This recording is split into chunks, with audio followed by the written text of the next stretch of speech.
it's a kind of an amalgamation of lots of different ideas I've been developing over the past year and a half, but with a difference that I wanted to create my own, a certain kind of ecosystem around my sculptural language, and have it be somewhat kind of self-contained in that sense.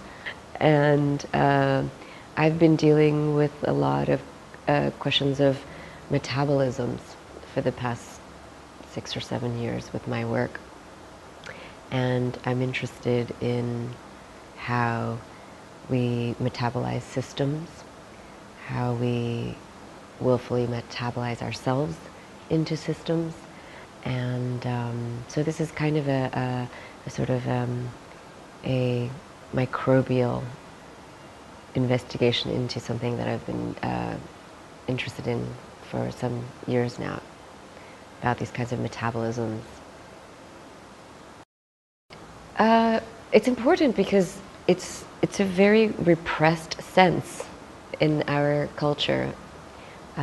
We tend to know virtually nothing about our sense of smell, about how we smell, what we smell. There's a very limited, if non-existent, vocabulary around scent.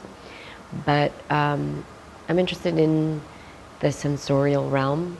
I'm interested in how the senses relate to each other, and scent is a very powerful sense, and I think it taps into the unconscious quite deeply. And I'm the way that I approach it in my work, I don't ever have any given protocol or strategy. It's something that I want to say, you know, with a sculptural language, or that lends itself to a lot of language building for me.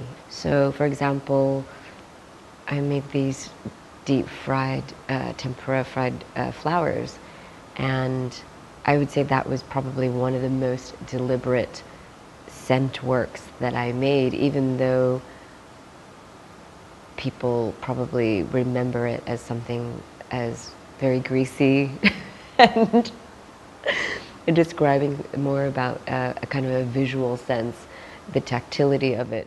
It's not just a surface material that I'm working with. The dough, you know, the dough it's got bacteria.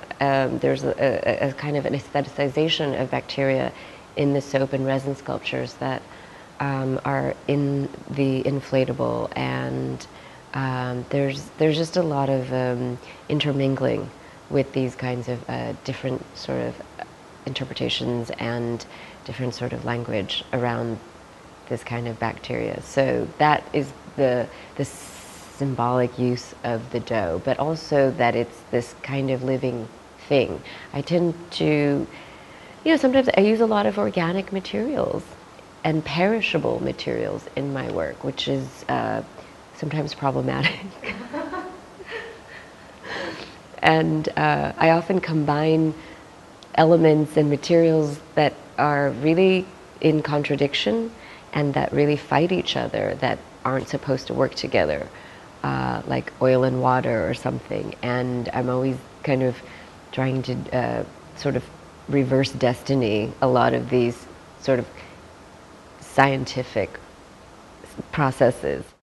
Well, I mean, you know, if you take something as delicate and beautiful as a flower, and then you coat it in some batter and you deep fry it at 500 degrees, it's an extremely violent treatment of something that is quite delicate and beautiful and ubiquitous.